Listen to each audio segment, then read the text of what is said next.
Varmas cooperative സ്റ്റഡീസിൻ്റെ 15ാമത് accountancy ക്ലാസ്സിലേക്ക് ഏവർക്കും സ്വാഗതം. ഇന്ന് നമ്മൾ പഠിക്കുന്ന പുതിയൊരു ബുക്കാണ്. ജേണൽ പ്രോപ്പർ എന്നാണ് അതിൻ്റെ പേര്. സബ് ഡിവിഷൻ ഓഫ് ബുക്കിൽ ആകെ 8 ബുക്കുകളാണ് ഉള്ളത്. സബ് ഡിവിഷൻ ഓഫ് ജേണൽ അല്ലെങ്കിൽ സബ്സിഡറി ബുക്ക്, അതിനകത്ത് 8 ബുക്കുകളുണ്ട്. അതിൽ നമ്മൾ 6 എണ്ണം പഠിച്ചു കഴിഞ്ഞു. Purchase book, purchase returns book, sales book, sales returns book, bills receivable book, bills payable book. ഇനിയും ക്യാഷ് ബുക്ക് നമുക്ക് പഠിക്കാനുണ്ട്. അതടുത്ത ക്ലാസ്സിൽ നമ്മൾ പഠിക്കത്തുള്ളൂ. പക്ഷേ ജേണൽ പ്രോപ്പറും കൂടെ പഠിച്ചതിന് ശേഷം ക്യാഷ് ബുക്ക് ഡീറ്റെയിൽഡായിട്ട് പറയേണ്ടതുകൊണ്ടാണ് അത് മാറ്റി വെച്ചിരിക്കുന്നത്. അപ്പോൾ ഈ മൊത്തത്തിൽ ക്യാഷ് ബുക്ക് ഉൾപ്പെടെയുള്ള 7 ബുക്കുകളിൽ രേഖപ്പെടുത്താത്ത എല്ലാ എൻട്രികളും രേഖപ്പെടുത്തുന്ന ഒരു ബുക്കാണ് ജനറൽ ജേണൽ അല്ലെങ്കിൽ ജേണൽ പ്രോപ്പർ. ഈ സബ് ഡിവിഷൻ ഓഫ് ബുക്കിനെ പറ്റി തുടങ്ങിയ ക്ലാസ്സിൽ ഞാൻ പറഞ്ഞായിരുന്നു. നമ്മളൊരു പലവക ബുക്ക് എന്ന് നമ്മൾ പറയാറുണ്ട്. അതിനകത്ത് നമ്മളെല്ലാം എഴുതും. പ്രത്യേകിച്ച് സബ്ജക്റ്റുകളൊന്നും അല്ലെങ്കിൽ നമ്മൾ ആ ബുക്കിനകത്ത് കുറിച്ച് വെക്കുക, അല്ലെങ്കിൽ ലെക്ചർ നോട്ടുകൾ കുറിച്ച് വെക്കുക. ഇങ്ങനെയൊക്കെ നമ്മൾ ചെയ്യുന്നുണ്ട്. ഒരു പലവക ബുക്ക് അതുപോലെ ഉള്ള ഒരു ബുക്കാണ്. ഇതിനകത്ത് ധാരാളം ഇടപാടുകൾ മറ്റ് ബുക്കുകളിൽ രേഖപ്പെടുത്താത്ത, അതായത് പർച്ചേസ് ബുക്കിലോ സെയിൽസ് ബുക്കിലോ റിട്ടേൺസ് ബുക്കുകളിലോ BR ബുക്കിലോ BP ബുക്കിലോ ക്യാഷ് ബുക്കിലോ ഒന്നും രേഖപ്പെടുത്താത്ത എല്ലാ ഇടപാടുകളും രേഖപ്പെടുത്തുന്ന ഒരു ബുക്കാണ് ജേണൽ പ്രോപ്പർ. ഇതിന് പ്രത്യേകിച്ച് ഒരു ഫോർമാറ്റ് ഇല്ല. ഇത് നമ്മൾ പഠിച്ചിട്ടുള്ള ജേണൽ പോലെ തന്നെയാണ്. ജേണൽ തന്നെയാണ്. ഇതിന് പ്രത്യേകിച്ച് വേറെ ഫോർമാറ്റ് ഒന്നുമില്ല. Particulars, ledger folio, debit amount, credit amount, date, same ഫോർമാറ്റാണ്. ജേണലിൻ്റെ അതേ ഫോർമാറ്റാണ് ജേണൽ പ്രോപ്പറിന്. ഇതിൽ ഏതെല്ലാം ഐറ്റംസ് ആണ് ജേണൽ പ്രോപ്പറിൽ വരിക എന്ന് നമുക്ക് നോക്കാം. പർച്ചേസ് ബുക്ക് പഠിച്ചപ്പോൾ നമ്മൾ കണ്ടു, കടമായിട്ട് സാധനങ്ങൾ വാങ്ങുന്നതാണ് പർച്ചേസ് ബുക്കിൽ രേഖപ്പെടുത്തിയിരുന്നത്.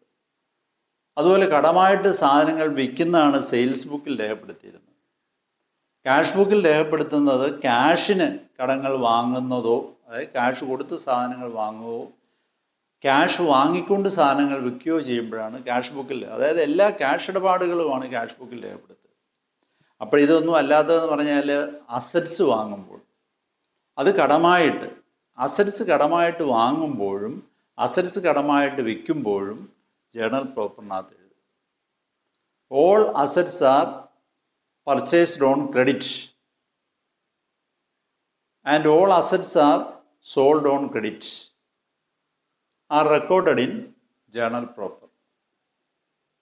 അതുപോലെ ഓപ്പണിംഗ് എൻട്രീസ്, നമുക്കറിയാം ഓരോ വർഷവും സാമ്പത്തിക വർഷം ആരംഭിക്കുമ്പോൾ നമ്മൾ പുതിയ ബുക്കിൽ പുതുതായിട്ട് ഓരോന്നിനും ഓരോ പേജ് പിടിച്ച് നമ്മൾ എഴുതാറുണ്ട്. കഴിഞ്ഞ വർഷത്തെ നിന്ന് ട്രാൻസ്ഫർ ചെയ്താണ് എഴുതുന്നത്. അപ്പോൾ അത് ഓപ്പണിംഗ് എൻട്രിയാണ്. എല്ലാ അക്കൗണ്ടുകളും നമ്മൾ ഓപ്പൺ ചെയ്ത് പുതിയ എൻട്രീസ് അതിനകത്ത്. അങ്ങനെയുള്ള ഓപ്പണിംഗ് എൻട്രികൾ ജേണൽ പ്രോപ്പറിലാണ് എഴുതുന്നത്. അതുപോലെ ക്ലോസിംഗ് എൻട്രീസ്, വർഷാവസാനം ക്ലോസ് ചെയ്യുമ്പോൾ, അക്കൗണ്ടുകൾ ക്ലോസ് ചെയ്യുമ്പോൾ ആ ക്ലോസിംഗ് എൻട്രീസ് വരും. അതും ജേണൽ പ്രോപ്പറിലാണ്. ഈ ക്ലോസിംഗ് എൻട്രികളെ നമ്മൾ ട്രാൻസ്ഫർ ചെയ്യുമ്പോഴോ അല്ലെങ്കിൽ ഒരു അക്കൗണ്ടിൽ നിന്ന് മറ്റൊരു അക്കൗണ്ടിലേക്ക് നമ്മൾ എൻട്രി വഴിയാണ് ഡബിൾ എൻട്രിയിൽ കണക്കുകൾ മാറ്റുന്നത്. ഒരു അക്കൗണ്ടിൽ നിന്ന് മറ്റൊരു അക്കൗണ്ടിലേക്ക് ട്രാൻസ്ഫർ ചെയ്യുകയാണ്. ട്രാൻസ്ഫറിങ് എൻട്രീസ് എന്നാണ് പറയുന്നത്. എൻട്രി വഴിയാണ് ട്രാൻസ്ഫറിങ് എൻട്രീസ്. അങ്ങനെയുള്ള ട്രാൻസ്ഫറിങ് എൻട്രീസ് രേഖപ്പെടുത്തുന്ന ജേണൽ പ്രോപ്പറിലാണ്. അതുപോലെ തന്നെ അഡ്ജസ്റ്റിംഗ് എൻട്രീസ്, ഫൈനൽ അക്കൗണ്ട്സ് തയ്യാറാക്കി കഴിഞ്ഞ് വർഷാവസാനം ഫൈനൽ അക്കൗണ്ട്സ് തയ്യാറാക്കി കഴിഞ്ഞ് അഡ്ജസ്റ്റ്മെൻറ്റ്സ്, ക്രമീകരണങ്ങൾ വല്ലതും വരുത്തണമെങ്കിൽ നമ്മൾ അഡ്ജസ്റ്റിംഗ് എൻട്രീസ് അവിടെ എഴുതും. ആ എൻട്രിയിൽ കൂടി നമ്മൾ പ്രോഫിറ്റ് ആൻഡ് ലോസ് അക്കൗണ്ടിലും ബാലൻസ് ഷീറ്റിലും ഒക്കെ എടുത്ത് എഴുതുന്നത്. ആ അഡ്ജസ്റ്റിംഗ് എൻട്രീസ് രേഖപ്പെടുത്തുന്നത് ഈ ജേണൽ പ്രോപ്പറിലാണ്. അതുപോലെ തന്നെ റെക്ടിഫിക്കേഷൻ എൻട്രീസ്, എറേഴ്സ്, തെറ്റുകൾ കടന്നുകൂടാം കണക്കെഴുത്തിൽ. അങ്ങനെയുള്ള തെറ്റുകൾ നമ്മൾ കണ്ടുപിടിച്ച് അത് ഏത് തരത്തിലുള്ള തെറ്റാണെന്ന് കണ്ടുപിടിച്ച് അതിനെ തിരുത്തുന്ന എൻട്രികളാണ് റെക്ടിഫിക്കേഷൻ എൻട്രീസ്. അങ്ങനെയുള്ള റെക്ടിഫിക്കേഷൻ എൻട്രീസ് രേഖപ്പെടുത്തുന്ന ബുക്കും ജേണൽ പ്രോപ്പറാണ്. അങ്ങനെ നിരവധി journal entries, opening entry, closing entry, transfer entries, adjusting entries, rectification entries, ഇങ്ങനെയുള്ള എൻട്രികളെല്ലാം രേഖപ്പെടുത്തുന്നത് ഈ ജേണൽ പ്രോപ്പറിലാണ്. ഇതെല്ലാം ഇവിടെ ഇങ്ങനെ നമ്മൾ എഴുതും. ഇതാണ് ജേണൽ പ്രോപ്പറിൻ്റെ ഒരു പ്രത്യേകത. അപ്പോൾ ഇതിൽ ഏറ്റവും പ്രധാനപ്പെട്ട, ഇങ്ങനെ നിരവധി എൻട്രികളുണ്ട് എങ്കിൽ ഏറ്റവും പ്രധാനപ്പെട്ട ഒരു കാര്യം ഓർക്കേണ്ടത്, കടമായിട്ട് അസറ്റ്സ് വാങ്ങിയാലും വിറ്റാലും രേഖപ്പെടുത്തുന്നത് ഇവിടെയാണ്. ഇപ്പോൾ ഒരു ഉദാഹരണം പറയാം. നമ്മൾ 10/1/2020 10/1/2020 purchased furniture for ₹10,000 on credit from X furniture mart. X furniture മാർട്ടിൽ നിന്ന് 10/1/2020 ₹10,000 ഫർണിച്ചർ കടമായിട്ട് വാങ്ങി. ആ എൻട്രി നമ്മൾ ജേണൽ പ്രോപ്പറിൽ എഴുതുക. അപ്പോൾ എഴുതുമ്പോഴെങ്ങനെയാണ് എഴുതുക? ഫർണിച്ചറാണ് വാങ്ങിയിരിക്കുക. അപ്പോൾ ഫർണിച്ചർ അക്കൗണ്ട് ഡെറ്റർ, ഒരു അസറ്റ് വാങ്ങുമ്പോൾ അസറ്റ് അക്കൗണ്ടിൽ ഡെബിറ്റ് ചെയ്തു to X furniture mart ₹10,000.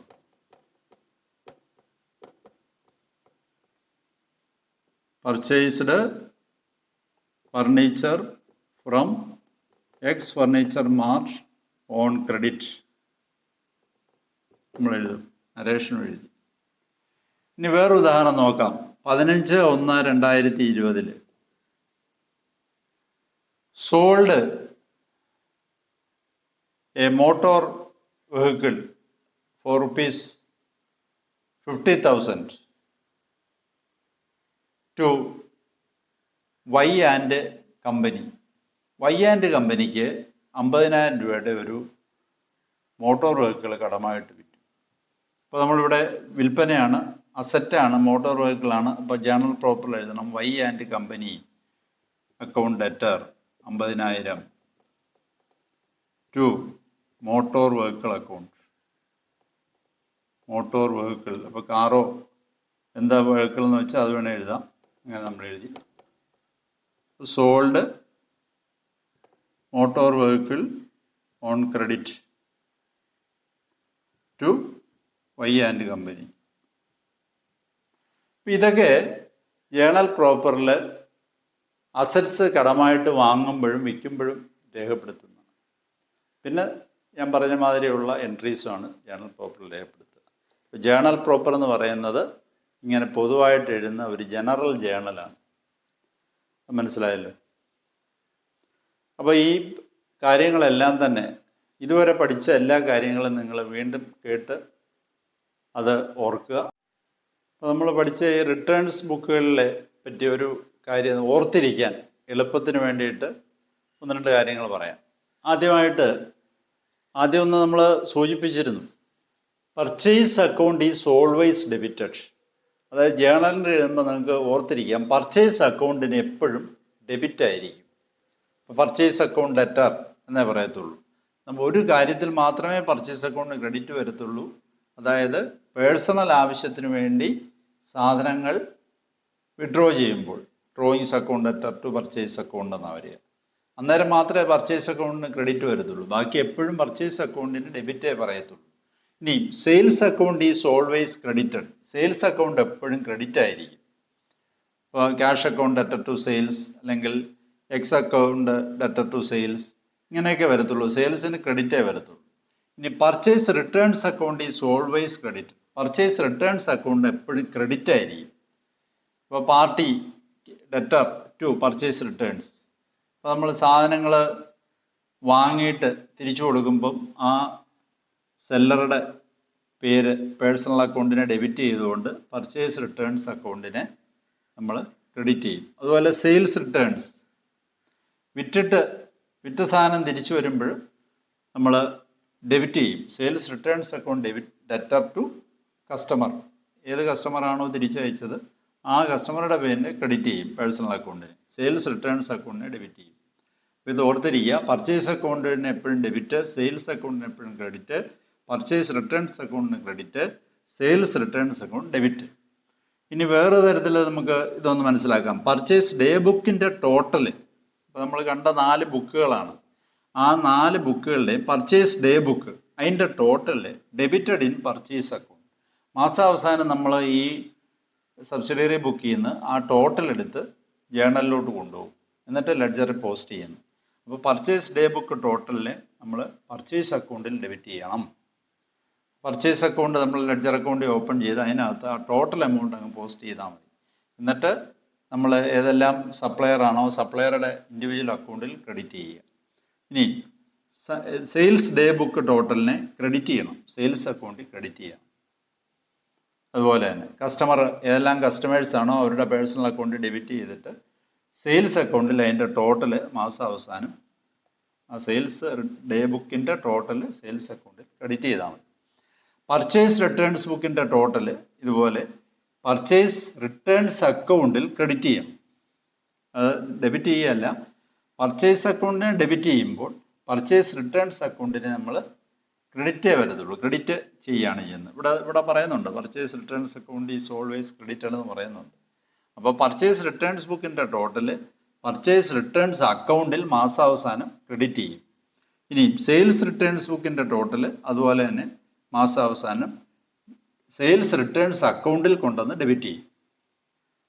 Sales returns account is always debited. അപ്പോൾ പർച്ചേസിന് ഡെബിറ്റ്, പർച്ചേസ് റിട്ടേൺസിന് ക്രെഡിറ്റ്, സെയിൽസിന് ക്രെഡിറ്റ്, സെയിൽസ് റിട്ടേൺസിന് ഡെബിറ്റ്.